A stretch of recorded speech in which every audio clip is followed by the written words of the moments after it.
My name is Joseph Rose. I am actually sitting in Russia right now, and our guest today is Larry Johnson, who I'm sure you've heard of. I want him to share with us his expert opinion on what's been going on with the conflict in Ukraine and Russia, and then I want to know what he thinks of the Alaska summit.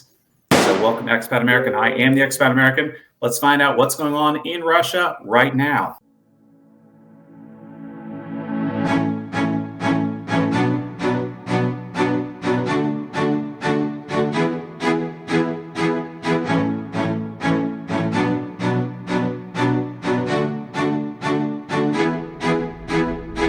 I actually saw you in person once. I don't think I met you, but you were speaking at the Russophile conference about a year and a half ago. Yeah. And I was like, oh, there's that famous guy. Tell my audience, who are you? I'm a recovering imperialist, having been, grew up and went to work with the CIA back when I turned 30, 1985. Wow. Then lasted 4 years there before I got fed up and left. Moved to the State Department, worked in the Office of Counterterrorism. Left that in 1993 and began doing consulting. And my focused on two areas, scripting terrorism exercises for U.S. military special operations forces. And that put me in contact with all of the ones that are traditionally seen in the movies, Delta Force, SEAL Team 6, Task Force 160, a variety of other still highly classified units. And then also we were involved with doing international financial investigation. So, I've had a pretty unique, let's call it career path. It wasn't really a career path, but I've been exposed both to law enforcement side of the house, to the military side of the house, the diplomatic side of the house, and the intelligence side of the house, and have worked in each of those areas and have, I think, some pretty good insights that the average person doesn't. And so what I've tried to do through my various podcasts is to bring that out. But when I say, I'm a recovering imperialist, I guess there was probably a period where I thought or believed that the United States really was acting in best interest. But, that belief was destroyed, starting with the Gulf War, or the invasion of the United States into Iraq in 2003. I felt, I could justify going into Afghanistan in 2001, going after bin Laden. But again, now with the benefit of hindsight, realizing bin Laden was not an Islamic movement against the West because of the West's Christian beliefs. Al-Qaeda was an anti-imperialist, anti-U.S. movement that was inspired by U.S. military attacks on other countries.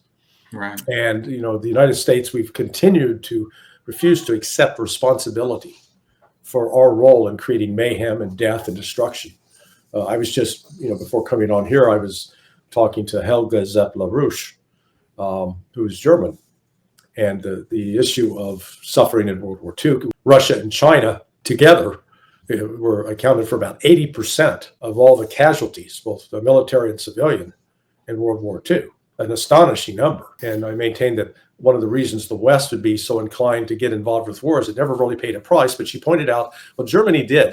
Germany did. They paid a very serious price in terms of loss of life. However, when we talked about the civilians that were killed in the bombed out cities, the ones who did that were the United States and Great Britain, not Russia. Russia wasn't doing carpet bombing of cities, despite all efforts to completely demonize the Soviet Union as this oppressive authoritarian state that was killing millions of its own people. The reality was, in the midst of the war, the Russians were not the ones lining civilians up in ditches and shooting them or marching them into gas chambers. Just the opposite. We were beset with this narrative. I started pushing back against that narrative really in 2003. And over the last 22 years, I've become more and more convinced that the United States right now is the greatest malevolent force in the world and a great enabler of human suffering. Right. It's terrible to hear it that way. Because, I was born in America like you, and I was raised on Hollywood telling me that we're the good guys. Yeah. And then as you get older and you hear things that don't sound right, I heard at one point a theory that, well, the world's a dangerous place and it almost got really bad because of World War II. And now America's in charge, the U.S., and the theory would be, even if we have to be a little bit bad, it's better if we're in charge. Yeah.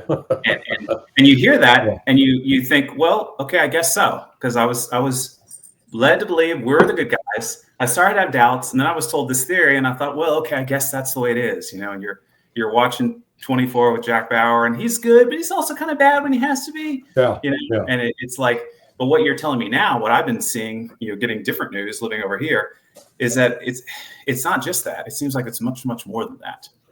Yeah. No, it is. Well, let me first ask you a question. Where'd you grow up? Tallahassee, Florida. Oh, okay. So you're another Florida boy. See, I am in Florida. Oh, really? Where? Yeah, Bradenton. Oh, okay. Wow. Yeah, Are you from there? No, I'm originally from Missouri. Missouri. But I lived in the Washington D.C. area in Bethesda, Maryland for 40 years. So, see, when you move into Florida, they give you one of these shirts. They tell you it's a uniform. You got to wear it.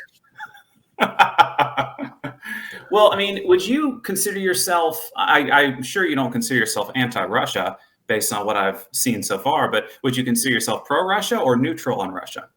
Oh, very, very much pro-Russia. In fact, I maintain that. The United States, under Reagan, we like to think of ourselves as, you talked about America is the city on the hill, quoting Isaiah. We're this example for the world, that the world should come and be like us. Yep. And I'd say, no, don't be like us. We're exactly we're the example of what you shouldn't be. The country that should be that example, I would argue, is Russia. Because when you look at what happened to Russia in the 1990s and the destruction, the death, the poverty, the deterioration of the society, the collapse of the middle class, the life expectancy went down dramatically by about 7 years. You would think, how does a country recover? And it was being raped financially by Western oligarchs. And we like to call them capitalists, but they're Western oligarchs. Yeah, I'm 50 and I've lived here for more than 3 years now. So my friends today, they lived through the 90s. They lived through that time period. But look at so out of that, Russia has literally risen like a phoenix from the ashes. And what you've encountered, what I've seen in Russia today, is modern cities, modern transportation systems, subways, metro stations that rival the Louvre in terms of artwork, clean streets, safe streets, restaurants, stores, capitalism. But within that, there is still pragmatic approach to solving problems. One example is both the United States and Russia not having enough children to replace the population. They are negative. Right. But Russia has taken steps and put in place a variety of programs and incentives that provide financial benefits to families. Then on top of that, actually the healthcare system in Russia is superb compared to that of the United States. Whereas in the United States, we face that same problem, but there's not a program, there's not a government effort of any kind of positive step forward. But the other thing that Russia does that I've seen, there is not a built-in racism that does end itself in the United States. And so Russia has demonstrated the ability to embrace, whether it's African nations, Asian nations, Latino nations, and without any condescension, without any arrogance or patronizing approach. To approach them as equals. And the global South respond to that. So I guess what I see in Russia is an example of what the United States could be, should be, but isn't. Yeah. And I still pray for the U.S. I want it to get better. And you're absolutely right. I think that Russians are Russian on the street first, and they are their whatever subculture they might be in their home. Yeah. And you're right. It's one of the main points of my show, how wonderful it is here. It's amazing. Yeah. I could still go out and film on the street today after 3 years and still feel like my jaw has dropped open. And I could go on and on, but I don't want to stick to my notes. So I don't, this is a 3-hour show. So then let's get to the conflict between Russia and Ukraine. The West says, over and over again, it was just an unprovoked attack, 3 years ago. Russia has a different story. What would you say as the expert? What you say matters. How did this happen? Yeah, well, it's not really a war or even a special military operation between Russia and Ukraine. This is a war between Russia and NATO, and with the United States as the leading force in that. I went back and looked. So, I spent for roughly 23 years scripting military exercises for JSOC, for SOCOM. And as part of that, we would, every theater commander, a theater commander would be like US EUCOM, the European Command, based in Stuttgart, US Africa Command, which is also ironically based in Stuttgart, US Central Command, which is based in MacDill, Florida, just up the road, MacDill Air Force Base in Tampa. And what they now call Indo-PACOM, used to be called Pacific Command, based in Honolulu. So when you script a military exercise, let me emphasize, so because the average person doesn't know what I'm talking about. You create a scenario, and the point of the scenario is that the military units that are involved in this activity will get to perform, do the things that they would do in the event of a real world crisis. And so when I did those exercises with JSOC, we had, for example, there was a terrorist cell that was producing smallpox in Algeria, and so Delta Force had to go in and attack that terrorist cell and take them out. And so we'd script the exercise, and you come up. It's like writing a script for a movie. You got scene 1, scene 2, scene 3. Only you feed into that news stories that you create, or state. In my case, I was writing the State Department messages, imitating what Embassy Algeria would be sending back to State Department, and what the Secretary of State would be sending out to Embassy Algeria. And all of this was designed to alert the military forces. Then they would start planning, and then they would figure out what courses of action they'd need, what supplies they'd need, what their plan was for operating. And then sometimes you do what's called a tabletop, where this was just done on paper, but nobody actually moved. And other times it was real field exercises where the units would get up and move around. Starting in 1995, NATO began conducting military exercises with Ukraine. By 1997, NATO had established a de facto base in Yavoriv. It was a NATO base, NATO personnel, NATO training, but Ukraine was not part of NATO, so-called. I then went back and looked at and asked the question, how many of these exercises have been carried out in Ukraine compared to the other NATO countries? So right now you've got 32 NATO countries.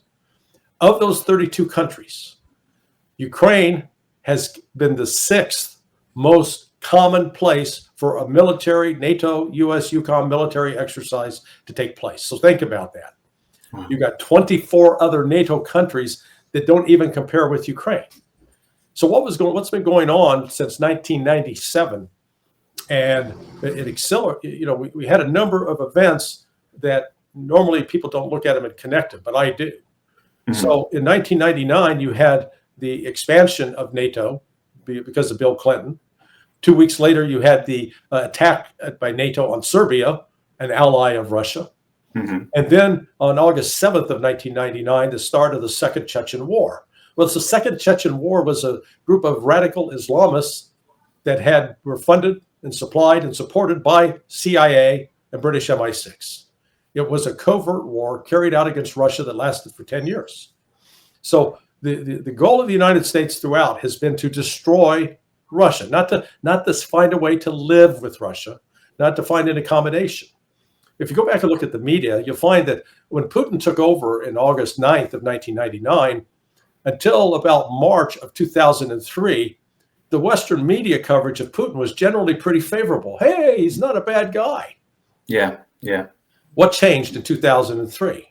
When the United States wanted to attack and invade Iraq, Russia objected. Putin objected. And it was Putin's opposition to Western imperialism, to Western military adventurism, that led to this sudden turn in both shift in tone as well as treating Putin as an enemy, Putin as a threat, Putin as a bad guy.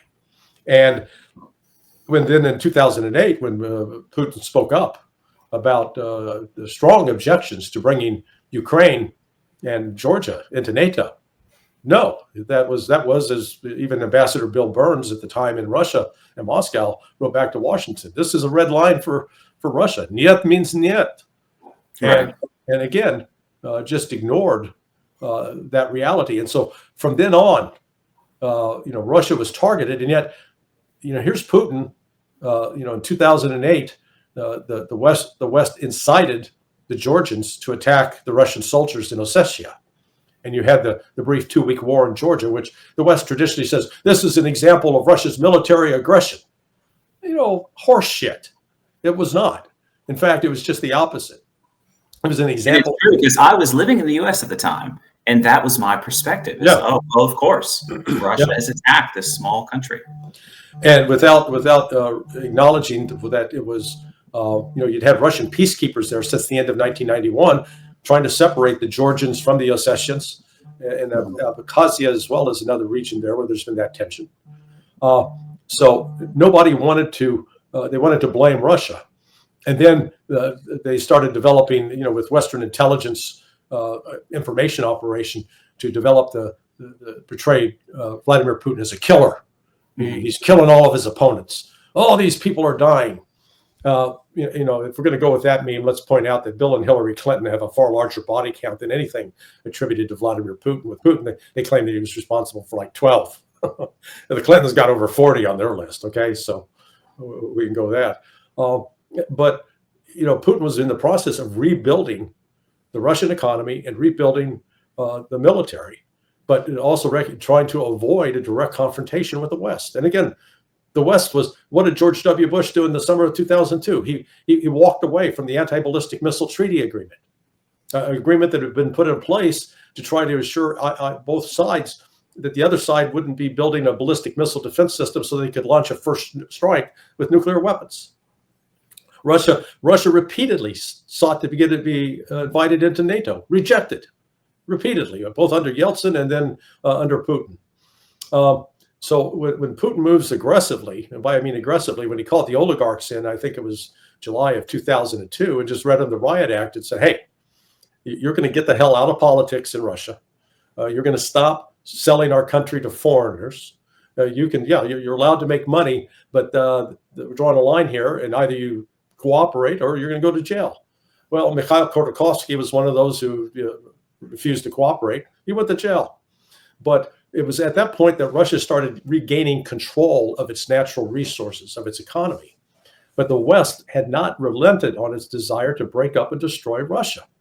And it persisted with, going into the Maidan affair in Ukraine in February 2014. Again, another U.S.-backed coup. And then the attack upon the people of the Donbass, in which, surprisingly, we come to February of 2015 with the Battle of Debaltseve. And here the Donbass militias, with the help of Russia, are on the verge of destroying the then Ukrainian army.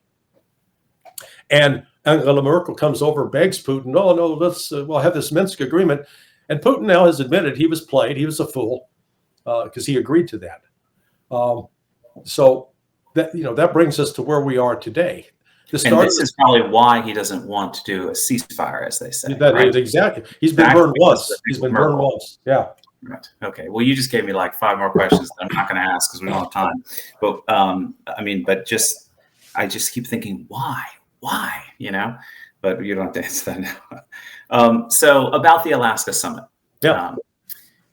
2 things. One, recently the nuclear triad, Russia's nuclear triad, was attacked by Ukraine, right? Because you're the expert. And I also know that Ukrainian forces made it into Bryansk recently, and they did a terrorist attack and collapsed a bridge onto a civilian train, killing Russians, because I've been in that area. And I just, like 2 minutes before I came on, I just read this. Ukraine is going to use the entire arsenal of prohibited means to disrupt Russian-American negotiations in Alaska, said the ambassador at large of the Russian Foreign Ministry. So I'm reading that. I'm looking at what has happened recently. And I want to know from you, what do you think? Is something going to happen? And if something does happen, either now or during or after, what would be the U.S. Reaction to that? What would be the CIA reaction to that? Well, I think one of the reasons that the warnings are being put out that Ukraine may do something to disrupt the summit is, in fact, I describe it as an information operation to prepare people for that possibility, even though it may be unlikely, that in the event that it happens, it would not actually derail the meeting. Mm-hmm. We have to look at why. Okay. Why did Donald Trump move the deadline? Initially the deadline he announced was 50 days for Russia to agree with Ukraine to come up with a ceasefire. Mm-hmm. And then he changed it to 12 days, 10 days, and now resulting in this meeting. Well, and remember, he promised that at the end of that 10 days, if they hadn't reached a ceasefire, we're going to the bone-crushing sanctions would be imposed on India and Russia in particular, or India and China. Mm-hmm. Well, that didn't happen. And so what motivated Trump to seek to remove that deadline? And it was the imminent collapse of the Ukrainian military in the Donbass in particular. He finally was getting the intel that, okay, they're not going to be able to hold out. This is along the same lines as what happened with the Battle of Debaltseve, that when America went running off to Moscow. The difference is this time, I don't think, Putin is not going to be fooled. Because Putin also has to step back and realize that whatever entreaties for an agreement and peace come from the United States, there is still another agenda at work that is designed to attack and destroy Russia. One, there was the failed attempt to kill Putin as he flew to KURSK in the end of May this year. Then on June 1st, the attack on the strategic bombers of Russia using drones, a technology that was supplied and assisted by the CIA and British MI6. Then watching 2 weeks later, on June 13th, when those same tactics were used in Iran to try to decapitate and destroy the Iranian government, and that failed. Followed by the terrorist attacks, as you pointed out, in Bryansk. This is then you had the latest was the United States brokering a supposed peace agreement between Armenia and Azerbaijan and getting rights to territory, the Zangezur corridor in southern Armenia. Right. What the hell is the United States doing meddling there? We have no strategic interest. We have no great economic relationship with these people. Right. This is all about the intent to bring Azerbaijan, Armenia into NATO, continue to surround Russia, to destroy Russia. There is I can't emphasize enough that there is no desire or intent in the United States, in the leadership, in the government, to find an accommodation, a peaceful accommodation with Russia, even with whatever Trump and Putin come up with. But this is one that it's going to take a fundamental change in the United States to back away from this dream of destroying Russia. Because it's not just the United States, it's Europe as well. They're obsessed with it. And it's one thing I could understand, you're too young to remember, but growing up, as I did during the Cold War, there was the fear of a Soviet international communist conspiracy to conquer the world. That was what we were sold. That was what we were taught. Right. Well, Russia today is not that. Russia's not pushing a communist ideology. Russia's not pushing an authoritarian doctrine. If anything, Russia's proselytizing Christianity through the Eastern Orthodox Christian Church. Absolutely. That's the threat to the West, because the West is under this control of, I call, almost demonic forces. I see. Well, on that line of thought, so, maybe I'm a fool, but when Trump got pierced through the ear, that's when my hope for him was at its highest. He looked like a changed man. And when asked about Russia versus Ukraine, he would always answer, I'm for the death to stop. He wouldn't take a side, and it's going to end in one day. And I thought, well, if he says it's going to end in one day, because I live in Russia and I know how things are, the only way he could say that is he's going to tell Ukraine, it's over, stop it, knock it off, we're done here. Yeah. And so now this summit is happening, and I can feel a little bit hopeful, but it's been over 6 months he's been president. So what do you think? I mean, what do you think is going to happen with this? I mean, am I a fool to have hope in Trump, or where does he stand? Is he just a pawn for DC? I think he's just a pawn. We'll see on Friday. Look, what are the possible outcomes? Okay. Let's start with the actual disaster. That this is a setup to lure both Putin and Trump into a place where they can be killed. Okay, that would be the ultimate nightmare. Awful. The next possible, let's call it negative outcome, is they meet, they argue, they disagree, they call each other motherfucker, and walk out. Okay. Right. Now, I doubt that'll happen because Putin and Trump have met at least 3 times before. The reason I say 3 times is I've seen 3 different pictures of them meeting, shaking hands. Mm-hmm. And in each one, they're each wearing different ties. So that tells me there were three different meetings, because you don't Right. sit down and then go change a tie and come back and sit down. Right. What Trump is in person is different from his public persona. In person, I'm told by people who have met with him on, like either one-on-one or just 5 people in the room with Trump. Trump is more friendly, very insecure, wants to be liked, will do everything they can to try to help you feel comfortable and you be liked. So I can see that Putin's probably counting on the fact, look, I need to sit down with him and really explain what's been going on so he can understand how he's been played, with the hopes that he will understand what he needs to do to extricate himself from this debacle. So there's a possibility they can explain, but then they'll still not have an agreement on ending the war. But Trump will come out and say, well, we've agreed to meet again with no outcome. Another possibility is that they've already agreed that they're going, that the Ukraine, ending the war in Ukraine is just one part of it. So Trump will sign off on recognizing Donetsk, Luhansk, Zaporizhia, Kherson, Crimea as Russian territory. Russia will say, okay, we will withdraw our forces from Dnipropetrovsk, Kharkiv, Sumy, provided that Ukraine also withdraws its military forces from those territories, and that Ukraine agrees not to be involved with NATO, that it is going to be denatofied, and that there will be new elections. So that'll be the outline of the deal that Trump will come out and present to Ukraine, and Ukraine will tell him to go pound it up his ass if they're not going to do that. And so then at that point, Trump can say, hey, it was a reasonable deal. I thought it was a reasonable deal. We've made that offer. And then he'll walk away, cut off Ukraine. That would be the ideal. Okay. There's also one other possibility. There's also that whatever talks about Ukraine, that they could actually come up and end up talking about economic cooperation, including something as seemingly outlandish is building an actual bridge or tunnel connecting Alaska to Russia. Huh. Interesting. As a joint economic project. It'd be a good symbol, I suppose. Yeah. So, we'll see. This is, I've described, the expectations for this summit are quite high. And I've described that it's like an arranged marriage where I come to you and say, hey, Joe, man, in the next room is the most beautiful woman in the world you've ever seen, everything you can imagine and dream of. And you're saying, oh, great, can't wait.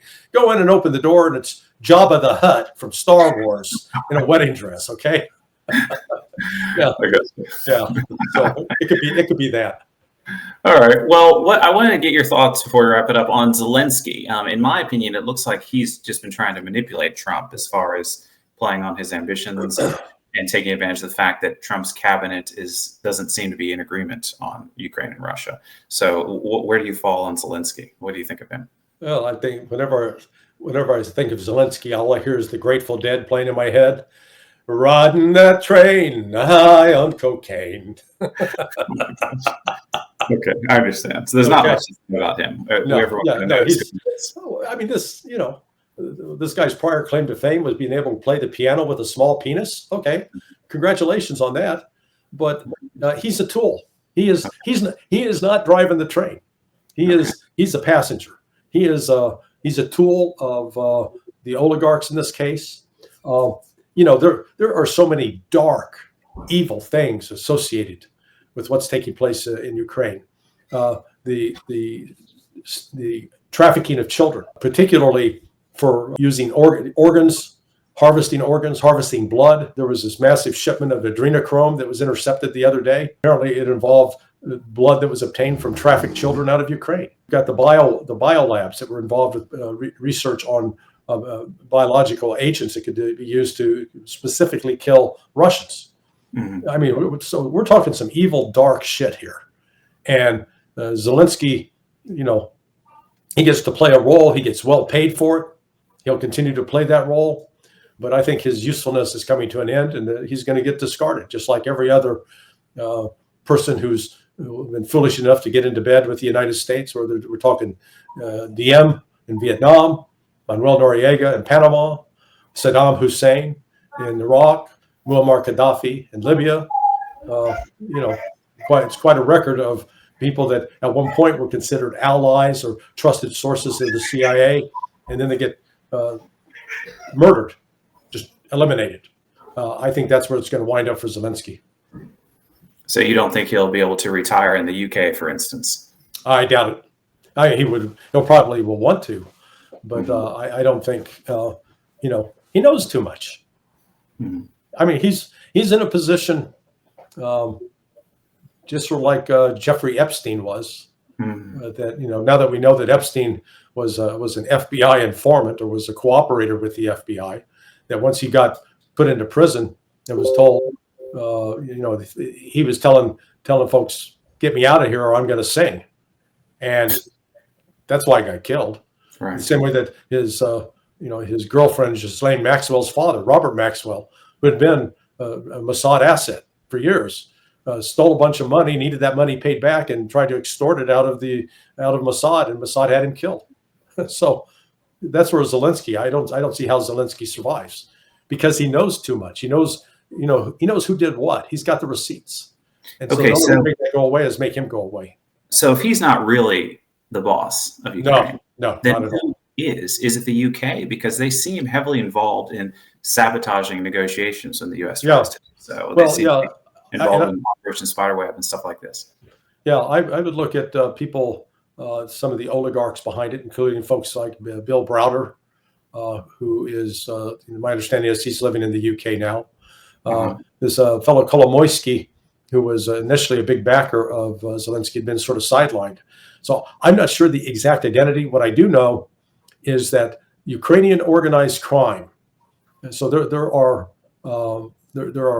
big players in here, and it touches into Israel, because there's a guy named Semyon Mogilovich, who is described as a Russian mobster, but actually he's born in Ukraine. He's Jewish. He's got Israeli citizenship, but heavily involved with human trafficking, drug trafficking, other organized criminal activities. And when you get into when you go throughout Hungary, Romania right now, into Poland, you're seeing lots of very, very expensive automobiles being driven by Ukrainian gangsters. And so this is both a money laundering operation. It's an incredibly lucrative operation for ripping the United States off for money. So when you say bad oligarchs, you're talking about people in Ukraine? Yes. Well, in Ukraine and the United States, because I know there's right now a criminal investigation is underway by the U.S. Department of Defense into at least $48 billion that have been siphoned off from U.S. aid over the last 3 years, and much of that money went into a bank in the Baltics, and then was redirected back to banks in the Caribbean. And I know in the case of one U.S. senator, a Republican, $17+ million wound up in his account. I know a Democrat senator, a leader, who got $23 million. So this is a level of corruption that extends beyond Ukraine's borders and encompasses both Republicans and Democrats in the United States. So is there a government that's more responsible, more the bad guy, or is it a partnership between the U.S. and the UK? Partnership. Yeah, I'd say a partnership. Okay. I kept getting messages from people, oh my God, did you hear about the Huffman family? Apparently there was this American family, and the story in the West was they moved to Russia, and the dad got sent to the front line. And yeah. It only took me a couple of days. I then tracked down the wife. I got her to interview with me, and she told me, yes, we moved here. We like this place. And he signed up to serve in the military. And I posted the interview, and that's that. If I can do that, why doesn't the West do that? I mean, it makes me think they don't want the truth. And so what I want to know from you, because you're the expert, why is it that Ukrainian news is considered gospel and Russian news is considered propaganda? Well, it's an information operation. I spent a short period of time during my time at CIA. I worked on what was called the Afghan Task Force. It was in the Directorate of Operations, and I worked specifically on what they called covert action, which was information operations, propaganda. And good propaganda always starts with a nugget of truth, but you embellish it and you build around it. So here they took the truth, the fact that this guy was in the military, but had to pretend that he had been betrayed. I think I've seen some of your shows with other both expats from America. I don't know if you've done anything with that Canadian family that's out in Nizhny Novgorod. Yeah, we're friends. Aaron Feenstra. Yeah. Yeah, Aaron. Yeah. So part of why the West is just desperate not to tell the story of Russia is because of people like you, like the Canadians, like the Australian family. There's also that other American. He's got an Australian wife. They've got like 7 kids now, and they're moving to Russia for religious freedom. It's crazy. It's just yeah. So it is the lies that are told are designed to shape the narrative, and I can't emphasize enough the attitude. The ignorance that's expressed in the United States among the majority of the people, that Russia is described routinely as a communist state, as an authoritarian state, without any recognition or acknowledgement, even understanding about how essential, integral Christianity is to the Russian narrative today, and how it really is reflective of what Russia was for 1,000 years. And in fact, I would argue that that's sort of at the root of this Western hostility, because the Western hostility is really in the possession of a demonic force. And it's always tried to be dressed up as if for freedom, democracy, liberty, that kind of thing. And by God, we can't have a Russia out there, particularly when Russia's showing that it can get along with the Muslims, it can get along with the Hindus, it can get along with the Buddhists, and it can even get along with the communists. The fact that Russia and China have a good relationship now, as compared to when they were both communists, and they were at odds. They were almost came to blows. Wow. So, like shaping this narrative to make the average American hate Russia, and it's irrational. There is no rational basis for it. It breaks my heart to think about the children living in the West under this confusion, and the young males that were recently children that are dying, in this engagement now. And I think about World War II that lasted for about 6 years, depending upon how you count it. And I guess my last question to you would be: worth more than 3 years into active, combat here. How is this going to end? I think what's going to end militarily is, and it could actually Ukraine. Ukraine is going to be, I think, dispossessed of Ukraine east of the Dnieper River, it potentially as early as October or November. It could come that quickly, because what we're seeing right now, what's happening around Pokrovsk, Kramatorsk, Konstantinovka, and Slavyansk, is that's sort of the last major defensive line for Ukraine, and it's breaking apart very rapidly. And Russia yesterday moved in an extraordinary way in a number of areas, creating just tremendous alarm in Kiev. Kiev is running out of men. They do not have the manpower. Russia does have the manpower. Kiev doesn't have the armaments or the money. Russia does. So the military part will be settled. The next will be the issue of the politics. And if it has to go a military route, I believe Russia will take Odessa. Also will take the Transnistria. And then Ukraine will be isolated. It will be completely boxed in. And it will not have the economic wherewithal to continue to survive as a nation. And at that point, there will probably be an attempt at a guerrilla war against Russia. Russia's done it before. It was called the second Chechen War. It lasted 10 years. So I don't think the Russian general staff harbors any illusions about this. But the main objective for Russia right now is push NATO back. A defeat of Ukraine is a way to, I think, actually help unravel NATO. That's my hope. Wow. Well, Larry, thank you so much. And guys, I want to make sure that you know about his channel. It is Counter Currents. You will see Larry's face everywhere if you're interested in these topics, but be sure you go to his actual channel and subscribe there and support him. It definitely will help him out to keep spreading the message. He and I want to get the truth out. We want peace in this world. And Larry, I really appreciate you coming on and talking with me.